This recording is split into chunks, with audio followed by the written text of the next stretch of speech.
audience. Ready? Ready? Okay. Do you ever catch yourself constantly thinking about tomorrow's future plans? About the doctor's appointment you have next week? About the errands you have to get done tomorrow? We live in a society where our culture is go, go, go, from the minute we wake up to the minute we go to bed. But is it possible that we tend to overdo it at times? Maybe so much that we find ourselves living a lifestyle full of stress and anxiety and not enjoying the day-to-day activities? We need to learn to take it one day at a time, by not worrying about the problems of tomorrow, learning to live in the moment, and enjoying the simple things in life. This will help us truly enjoy life with every moment and with every person. Let me tell you a story. When I was a sophomore in college, I had a hard time balancing everything, from school to work to sorority to family, you name it. So one weekend I decided that I would go with my grandparents to de-stress for that weekend because I hadn't seen them in a while, and because of my busy schedule, I hadn't had time to spend with them.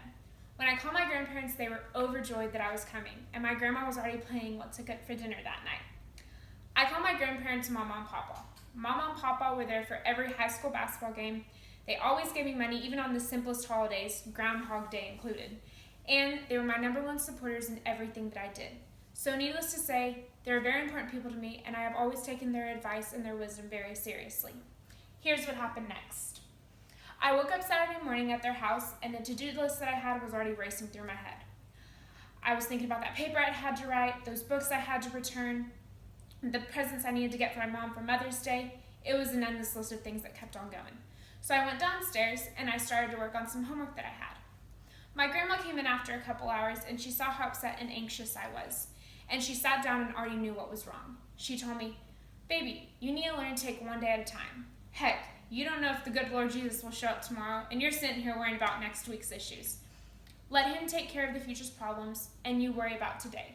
And trust me, I know it sounds crazy, but you're going to look back and miss these college days." So I sat there and thought, wow, Granny knows how to get deep. But as I thought about it more, I realized how much more sense it made.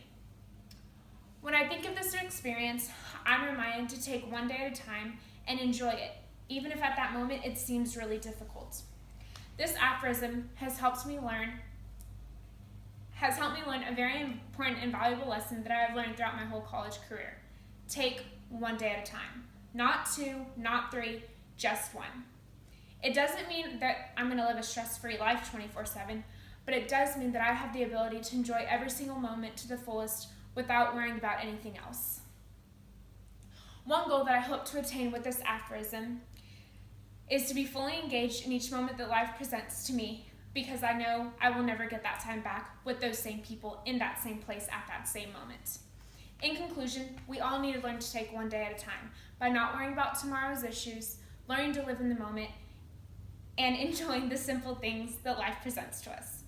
This will help us slow things down and truly enjoy life and what it's meant to be for. Thank you to everyone for listening, and I hope I left you with some ways to improve this wonderful gift of life that God has given us. Yay! Wow.